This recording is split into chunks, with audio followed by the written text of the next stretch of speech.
Hello, on se retrouve le vendredi 1er mai et aujourd'hui c'est l'anniversaire de mon frère, enfin le vrai anniversaire c'est demain.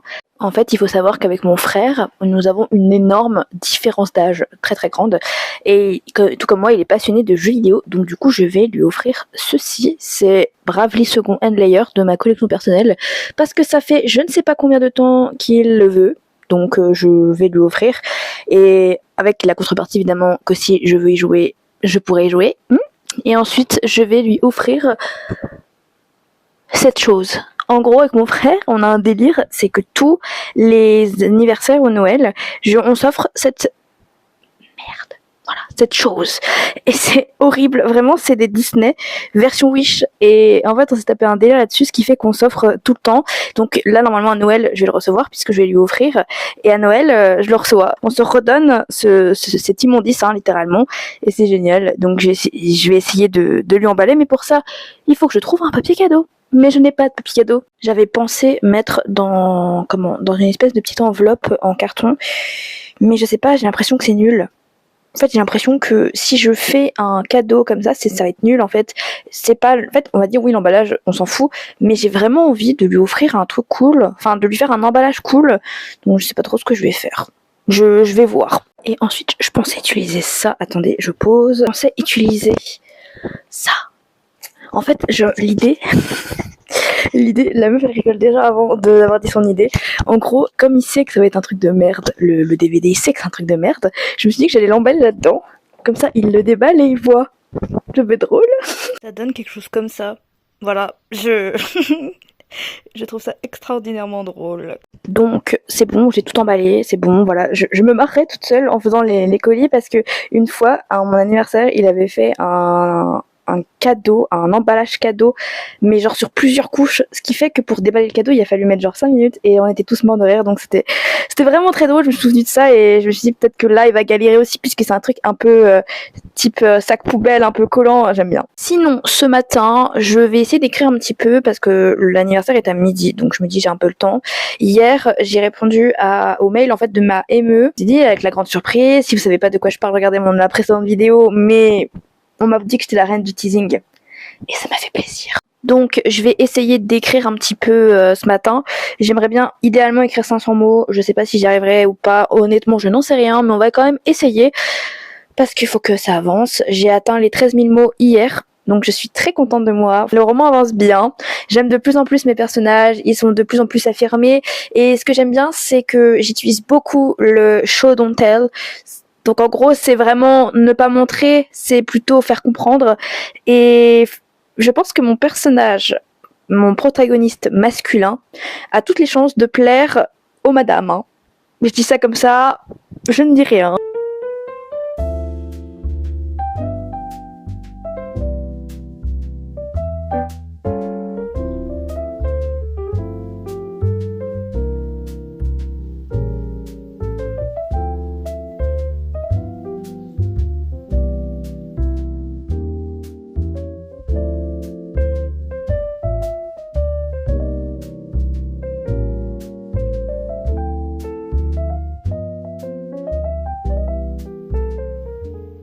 Hello, on se retrouve le lundi 4 mai déjà.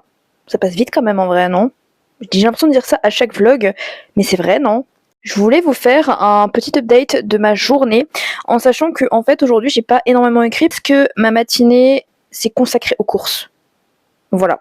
Et comme on avait besoin vraiment de faire les courses, c'était assez urgent, j'ai pas pu énormément taffer. J'ai écrit 700 mots cet après-midi avant qu'on m'appelle. Je viens de faire un flan à la myrtille que j'ai vu sur Instagram, il avait l'air incroyable et comme j'ai envie de refaire un rééquilibrage alimentaire parce qu'en ce moment c'est un peu la galère au niveau du sport et de la nourriture, je me suis dit qu'en fait j'allais me faire un flan pour faire des petits déjeuners, des goûters, pour en fait mieux manger. J'ai atteint les 14 000 mots sur mon projet post-apocalyptique et j'allais, en fait, avant de vous faire un update, j'allais avec ce carnet du coup faire un peu tout ce qui était trame, tout ce qui était un peu lore aussi parce que c'est vrai que là je pars un peu en inconnu mais j'ai quand même envie que ce soit un minimum structuré pour ensuite pouvoir vous le proposer. Ça paraît ça paraît logique. Et ça avance vraiment très très bien. Je suis assez fière de moi. Dans mon roman, ils sont actuellement enfermés dans une voiture parce qu'il y a des zombies tout autour. Il faut pas qu'ils fassent de bruit. Et si vous avez regardé mes précédents vlogs, vous avez vu en fait que je veux faire un peu des styles d'infectés un peu qui ne sont pas normaux, on va dire, qu'on a déjà vu dans les jeux ou dans les films. Et là, vraiment, je me suis éclatée à créer un type de zombie qui a muté. Enfin, c'est vraiment génial. Je me suis éclatée. Ça m'a donné l'impression d'être en train de faire le prochain Resident Evil. Ils ont une discussion un peu autour du virus, autour un peu de ce qui s'est passé. Et j'ai trouvé ça super intéressant de l'écrire parce que mes personnages ont vécu l'apocalypse d'une autre manière, en fait, de différentes manières. Et mon héroïne, en fait, elle a vécu ça de manière assez traumatique, assez horrible, alors que mon héros, on va dire, parce que pour lui vraiment pour l'instant c'est vraiment un personnage secondaire, donc si vous aimez vraiment le slow burn, vous allez être servi. Mais en fait, elle a vécu ça, comme je disais, de manière assez horrible. Et lui, il était là, mais il a vécu ça un peu en mode... puisque lui, c'est un soldat. Donc, du coup, il a vécu ça en mode, c'est que des gens à abattre. Et il a moins vécu ce côté traumatisant que mon héroïne. Et je trouve que cette dualité est assez intéressante à creuser. Parce qu'ils sont vraiment ensemble. Elle est vraiment très méfiante envers tout le monde. Et lui, il est un peu plus friendly. En fait, c'est vraiment un peu la trope Golden Retriever et chat. Vous voyez un peu ? Bah, c'est exactement ça. Donc, je pense que je vais écrire un petit peu dans mon carnet tout ce qui me vient à l'esprit parce que c'est vrai que pour écrire un livre sur les post-apocalyptiques, il faut penser à plein de choses, notamment aux poubelles. Quand vous lirez mon livre, vous penserez aux poubelles. Parce que c'est vrai que dans tous les films, dans toutes les séries ou même dans les jeux vidéo, il n'y a pas de poubelle. Enfin, c'est une question bête, hein, mais du coup, on nous fait trier des déchets, mais une fois que le monde s'arrête, qu'est-ce qui se passe ? C'est ce genre de questions que j'aime bien approfondir aussi dans mon roman et je trouve ça très cool en fait comme question à poser. Sinon, j'ai pris ma soirée hier soir parce que vous avez peut-être vu dans mon Sunday Reset, mais j'ai vraiment pris une journée entièrement pour moi, pour me reposer parce que c'est vrai que la semaine, je taffe énormément entre ma chaîne YouTube, l'écriture et mes différents projets. C'est vrai que je ne m'arrête jamais, enfin, littéralement, je ne m'arrête jamais, sauf quand je dors et encore, je dors 8 heures par nuit. J'ai regardé Seeking Perséphone, je crois. Et tout le monde était en mode c'est la meilleure série de l'année, blablabla. Et en vrai, j'ai bien aimé, ça va. Mais ça ressemble à un Orgueil et Préjugés mêlé à Bridgerton, mêlé à pas Jane Austen, le film avec je sais plus. Celui qui finit aveugle à la fin, là. Je sais plus, mais ça ressemblait à tous ces films en même temps. Et en fait, vraiment, j'ai bien aimé cette série. En vrai, c'était pas très long, je veux dire, ça va. Mais en vrai, j'ai trouvé ça un peu long et un peu théâtral aussi. Mais en soi, c'était un bon divertissement. Maintenant, il faut que je regarde l'autre Sœur Bennett. En fait, vraiment, je regarde plein de choses. En fait, je suis un peu dans ma période victorienne et tout. La seule chose que j'ai trouvé intéressante avec Seeking Persephone, c'est que en fait, c'est beaucoup le show dont je parlais dans mon précédent vlog, où tu vois le duc qui ose pas lui parler, qui est très dans la gestuelle, mais très peu dans les mots, surtout au début. Et je me dis, en fait, mon personnage principal masculin, il est comme ça, dans mon roman. Il parle très peu, mais il observe énormément. Et je pense que, sincèrement, ça peut être un très bon exercice de retranscrire un peu ses mouvements, un peu ses manières de parler, de faire, d'observer, parce que je ne sais pas combien de fois j'ai utilisé le verbe observer dans mes 5 premiers chapitres, mais c'était beaucoup. Donc j'ai trouvé ça plutôt intéressant comme série. Donc voilà, et puis je vais regarder du coup The Other Sister Bennett, je crois que c'est ça le titre en anglais. Donc voilà un peu les updates. Je vais vous montrer après mon super cadeau. Mais je vous l'ai déjà montré en fait. Donc voilà pour les updates. Vous avez peut-être vu aussi pour objectifs court terme, mais vous voyez pas, mais sur ma droite ici, j'ai tous mes objectifs que je veux accomplir tout au long de ma vie sur le court, moyen et long terme. Et en vrai, c'est super intéressant de voir où je vais pouvoir aller, en sachant que c'est vraiment des rêves qui sont extrêmement réalisables, qui sont possibles, mais ça demande beaucoup d'audace. Et je pense honnêtement qu'après plusieurs crises de nerfs, d'angoisse, de tout ça, je pense être capable de tout accomplir, peut-être pas tout dans le sens très vite, mais je pense que je peux tout faire en fait. J'ai vraiment une force incroyable dans ma tête où je me dis en fait je suis capable de tout faire et je vais le faire. tout simplement, je vais accomplir mes rêves. Et tant pis, en fait, j'y vais quoi. Hello! Nous sommes le mardi 5 mai et j'ai extrêmement beaucoup de choses à vous dire.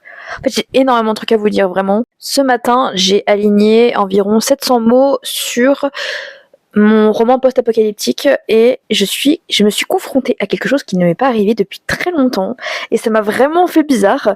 En fait, j'ai écrit une relation entre mes personnages qui se développe de manière, pour moi, trop rapide. Et du coup, ça a été vraiment un problème, mais un énorme problème, parce que mes personnages sont radicalement différents, je vous ai expliqué ça hier, et ils ont été confrontés à quelque chose qui les dépassait un peu. Par exemple, ils étaient coincés dans une voiture. Je crois que je vous l'ai dit que c'était coincé dans une voiture. Et en fait, mon héroïne a eu très peur. Mais vraiment très très peur. Et du coup, mon héros, on va appeler héroïne-héros, ce sera plus simple. Et mon héros, il s'est un peu mis... il s'est mis un peu en mode j'ai envie de t'aider. Sauf que en fait, elle voulait pas. Elle était très frustrée parce qu'elle n'arrivait pas à gérer sa peur. Elle était vraiment en mode je suis nulle, je suis faible, je veux plus être comme ça en fait. Et lui, il lui a tendu la main. Et c'est là que j'ai moins aimé parce que j'avais l'impression que leur relation allait beaucoup trop vite. J'avais l'impression que mon héros se montrait déjà extrêmement bienveillant envers mon héroïne, sa coéquipière. Sauf que en fait, mon héroïne, elle est très méfiante, elle est très sarcastique, elle est très têtue. Et c'est pas qu'elle ne l'aime pas ou quoi, c'est juste qu'elle se méfie beaucoup de lui. Rappelons-le, elle est dans un monde post-apocalyptique, ce qui fait que c'est la merde dans tous les coins de rue. Et héros, il essayait vraiment de lui tendre la main. Et j'ai trouvé que j'allais trop vite en besogne, dans le sens où elle s'est montrée extrêmement frustrée d'un côté, et ensuite elle s'est montrée extrêmement ouverte. Et j'avoue avoir été un peu en mode pourquoi j'écris ça, pourquoi ça va trop vite, j'aime pas du tout en fait. Et finalement, j'ai un peu réécrit comme ça rapidement et je lui ai donné un aspect beaucoup plus méfiant. Je lui ai donné un aspect où elle voit en fait son coéquipier, elle voit le soldat, en fait elle le respecte totalement pas, elle l'appelle le petit soldat. Elle le voit comme ça et elle se dit non mais moi je fais pas confiance en fait, j'ai été trop déçue, blablabla. Et j'ai donné une dimension du coup où lui il essaie de lui tendre la main. Et elle refuse en fait. Elle refuse de lui parler de ses traumatismes, elle refuse qu'on lui tende la main, et c'est parfaitement légitime. Mais d'un autre côté, ça prouve que mon héros, il est habilité à tout ce qui est combat, à tout ce qui est réconfort des victimes, et c'est vraiment ce que j'ai voulu du coup montrer et interpréter. Du coup, mon objectif, ça va être de finir le chapitre 5. Il me reste peut-être 400 mots. 400-500 mots, donc je pense que je vais pouvoir les aligner en 1 heure. Je suis un peu fatiguée, donc je pense que d'ici 1 heure ce sera fait. Et ensuite je me suis mise en tête de me faire un planning hebdomadaire avec tous les jours où je vais faire quelque chose en particulier. Par exemple, le lundi, ce sera consacré certainement entièrement à l'écriture. Je pense que je vais absolument pas toucher aux autres aspects de mon métier. Je pense que ce sera full écriture, on fait tout, genre toute écriture. Et le mardi, je sais pas trop. Parce que en fait, vraiment, j'ai envie que chaque jour soit à peu près équilibré. Donc le mardi, je sais pas encore. Je pense que le mercredi, ce sera entièrement pour YouTube avec le montage, les derniers rushs de montage à faire. Aussi la miniature, tout ce qui est posté et tout ça, parce que ça me prend énormément de temps. Je suis assez fatiguée à la fin de la journée. Le jeudi, ce sera certainement consacré à ma marque. Je pense que le jeudi, je vais faire que ça, je vais être sur Canva, je vais me donner à fond, je vais demander des avis un peu extérieurs parce que au final, on a toujours besoin d'avis extérieurs. Je pense que le vendredi, je vais me consacrer au big projet, je vais essayer de lui donner vie. Là, mon objectif de cette semaine, c'est vraiment de faire une liste des choses qui peuvent me permettre de concrétiser cet énorme projet-là. Et donc, je pense que ça va être ça ma mission pour vendredi. Samedi, ça sera full écriture pareil, parce que, mine de rien, on oublie, mais c'est aussi mon métier principal. Et dimanche, ce sera repos, skincare, ménage, histoire de décompresser après cette semaine de malade mental. Et donc, ça se présente avec ceci, un petit planeur, rien de plus simple. Et en fait, c'est vachement bien parce que tu as tout ce qui est to-do list en dessous. En fait, je sais pas si vous allez voir bien, attendez, vous voyez là, par ici, tu peux faire une petite to-do list. Pareil, si t'as des urgences et tout, ça j'aime bien. Donc je pense que je vais faire un exemplaire comme ça de référence, et toutes les semaines je vais le remplir pour en fait tout ce qui est un peu, parce que évidemment il y aura d'autres obligations, d'autres urgences, et je pense que ça va être pas mal de le remplir au moins une fois par semaine. Ça va me permettre de structurer beaucoup mes semaines parce que je m'éparpille énormément sur tous mes projets différents.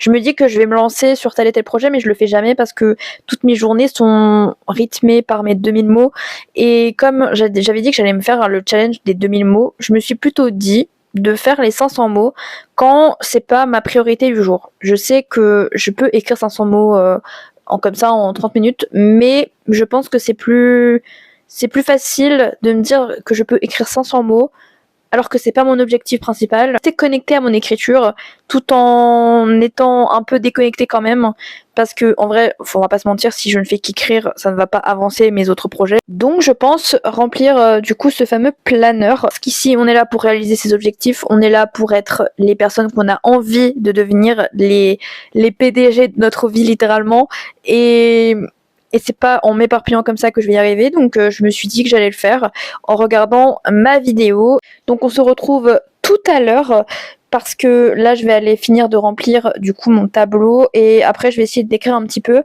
de finir mon chapitre 5, même si en vrai je suis déjà en très très bonne voie de l'avoir fini. J'ai dû écrire 1800 mots sur 2400 à peu près, donc je pense que ouais, il doit me rester 500-600 mots tranquilles à faire. Donc je vais m'atteler à ça toute l'après-midi.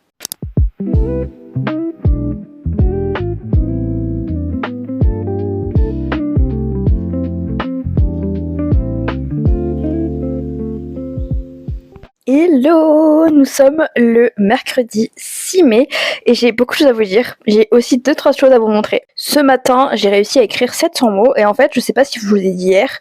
Si, je crois que je vous ai dit. Mais j'ai fait un planning de ma semaine, et le mercredi est entièrement consacré à YouTube. Et c'est vrai que comme j'ai envie quand même d'écrire à peu près tous les jours quand je peux, là je me suis donné comme objectif d'écrire au moins 500 mots le matin.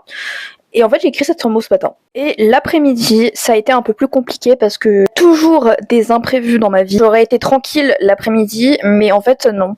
Je suis jamais tranquille l'après-midi. Il y a des jours où vraiment, voilà quoi. Donc j'ai été acheter du skir. Bon, voilà, c'est pas très intéressant. Mais il y avait 2-3 choses que je voulais faire et regarder, surtout au niveau du papier. Donc j'ai acheté des ramettes de papier 90 grammes. Enfin, oui, c'est ça, je crois que c'est en grammage, donc c'est grammes. Et c'est pour un projet annexe, en fait. Le projet, il est très très cool. Je vais voir si je peux le faire. Il faut juste que j'ai de la colle. En fait, vraiment, je vais pas trop dire, mais j'ai envie de faire quelque chose que j'ai jamais fait auparavant, qui est très manuel. Moi qui ne suis absolument pas manuel. Et la deuxième chose, c'était les magazines. Je suis une très grande fan de magazines autour des jeux vidéo. Tous les 6 mois à peu près, j'essaye d'aller m'en acheter un, parce que généralement je suis toutes les actualités sur internet, mais j'aime bien avoir un peu un format papier et le feuilleter dans mon lit le soir, vraiment être tranquille en train de feuilleter ce magazine là. Et il y a eu quelque chose qui a tapé directement dans mon œil, et je vais vous le montrer juste après. Ce magazine. Je vais vous faire un petit close-up. C'est l'anthologie de Resident Evil de 1996 à 2026. Et comme vous le savez, je suis extrêmement fan de jeux d'horreur. Et la saga Resident Evil n'est absolument pas exclue de cette hype de ouf que j'ai. Et quand j'ai vu, j'ai su, donc je l'ai pris, j'ai un peu craqué mon PEL. J'ai vraiment dit, c'est le genre de magazine que j'adore, mais genre vraiment que j'adore lire, que j'adore feuilleter le soir et tout. Et en plus, vu que c'est vraiment sur une série emblématique, je me suis vraiment dit, je vais me le prendre. Et au final, je l'ai pris, j'ai craqué vraiment mon slip là-dessus. Mais ça valait largement le coup. Et après, j'ai pris, en fait, il y en avait un pack de 2 magazines. Donc c'est souvent 100% Switch. Et il y avait, je crois que c'est 70% Switch. Et un magazine sur Pokémon, et en fait vu que c'est vraiment deux choses que j'aime beaucoup, et ben j'ai décidé de les prendre. Je vais vous montrer juste après, mais c'est vraiment très cool. Ça, en fait, je suis un peu les tendances des prochains jeux vidéo qui vont sortir, et c'est une passion chez moi, donc vraiment ça me convient très bien. Puis en plus il y a vraiment une petite collection, donc je suis vraiment extrêmement contente de cette journée. Et en plus ma vidéo YouTube, je me suis vraiment avancée dessus parce que j'ai vraiment pu faire le montage tout au long de la semaine parce que j'ai vraiment pris l'habitude maintenant de faire le montage en même temps que je tourne les vidéos, ce qui fait que je vais par exemple tourner une séquence de je sais pas peut-être 5 minutes et je vais cutter, je vais mettre tout ce qui est le texte, tout ce qui est la musique, tout ce qui est effet aussi parce que comme ça c'est beaucoup plus facile je trouve à faire, à monter au lieu d'être à 100% tout le temps focus le mercredi en mode vite vite, il faut que la vidéo sorte à l'heure. Là, littéralement, je sais aujourd'hui qu'elle ne sortira pas à l'heure parce qu'à l'heure où je vous parle, il est déjà 4h30 et je doute qu'en 30 minutes, j'arrive à faire un montage de qualité en plus de faire la miniature, mais c'est pas grave, c'est le jeu, on s'en fout, c'est top. Donc voilà, je pense que je vais pouvoir conclure ce vlog. Merci de m'avoir suivi dans mes aventures, dans mes blabla intersidéraux. J'ai adoré vous parler de ma vie, de mon écriture, de vous partager un peu mes doutes. Et j'aimerais bien faire un work with me, un vrai work with me, où en fait, vous me suivez pendant que j'écris toute la journée, où je vous montre un peu des séquences, où je vous parle un peu de certains passages. Parce que ce matin, j'ai écrit le chapitre 6, aborde un sujet un peu compliqué où il faut un peu de préparation, donc je pense que demain matin, comme demain matin je me lève très tôt, je vais prendre mon carnet pour écrire un peu tout ce qui me vient à l'esprit par rapport à tout ça, avec des personnages qui arrivent en fait enfin dans ce roman-là. Donc j'ai très hâte de pouvoir vous faire un work with me. Je vous souhaite alors une très belle journée ou une très belle soirée. Prenez soin de vous et on se retrouve la semaine prochaine.